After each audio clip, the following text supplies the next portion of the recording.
इतिहास के बारे में जब भी हम किसी गद्दार, मक्कार और धोखेबाज का नाम सुनते हैं तो उनमें से पहला और सबसे फेमस नाम आता है जयचंद का। क्या आप लोग जानते हैं कि आखिर यह जयचंद कौन था और इन्होंने क्या गद्दारी की थी? चलिए आज हम लोग यही विषय पर जानने वाले हैं कि आखिर जयचंद कौन था। बचपन में ही एक कुशल योद्धा रहे सम्राट पृथ्वीराज चौहान ने युद्ध के कई गुण सीखे थे।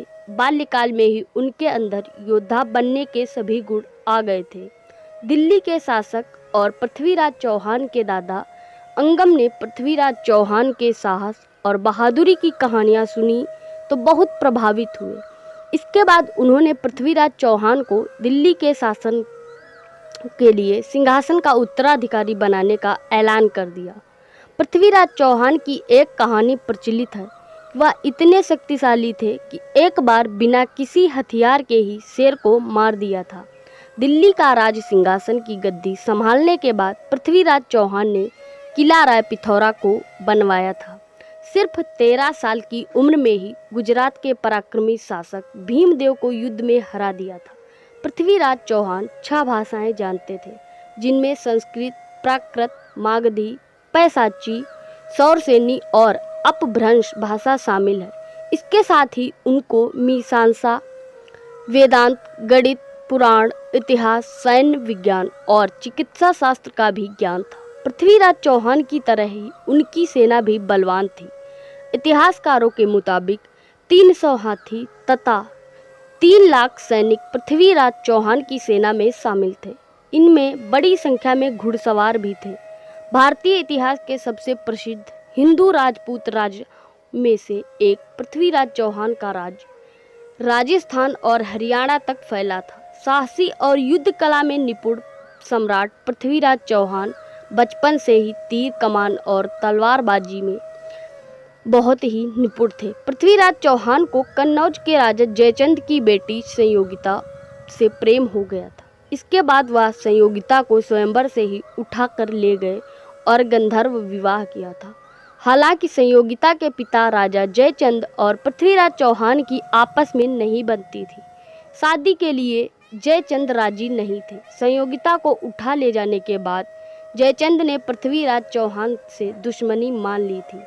चंद्रवर दाई और पृथ्वीराज चौहान बचपन के दोस्त थे। इसके बाद चंद्रवर दाई एक कवि और लेखक बने। उन्होंने महाकाव्य पृथ्वीराज रासो लिखा। प्रथम युद्ध में सन 1191 में मुस्लिम शासक सुल्तान मोहम्मद शहाबुद्दीन गौरी ने पृथ्वीराज चौहान को कई बार हराना चाहा, लेकिन उसको सफलता नहीं मिली। पृथ्वीराज चौहान ने युद्ध में मोहम्मद गौरी को 17 बार हराया।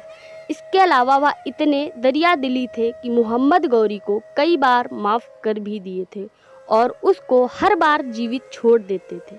18वीं बार मोहम्मद गौरी ने जयचंद की मदद ली और युद्ध में पृथ्वीराज चौहान को हरा दिया। इसके बाद उन्हें बंदी बना लिया और अपने साथ लेकर चला गया। पृथ्वीराज चौहान और चंद्रवर दाई दोनों को एक ही कैद में रखा गया। मोहम्मद गौरी ने सजा के तौर पर पृथ्वीराज चौहान की आंखों को गर्म सलाखों से फुड़वा दिया था।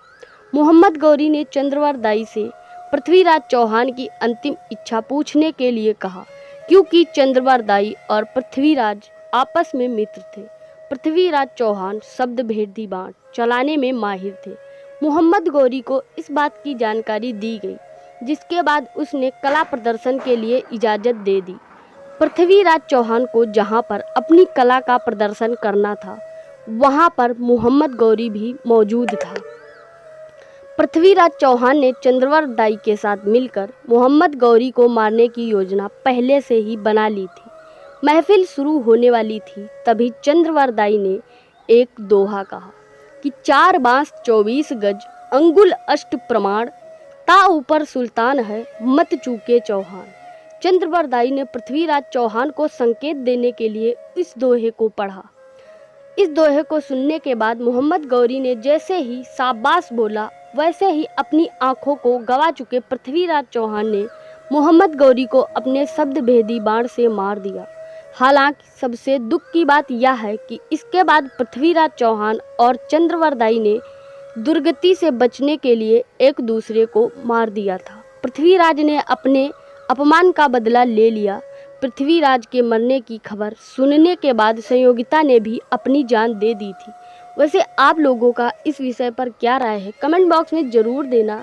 जय हिंद, धन्यवाद। मिलेंगे जल्दी ही नई जानकारी के साथ। Thank you.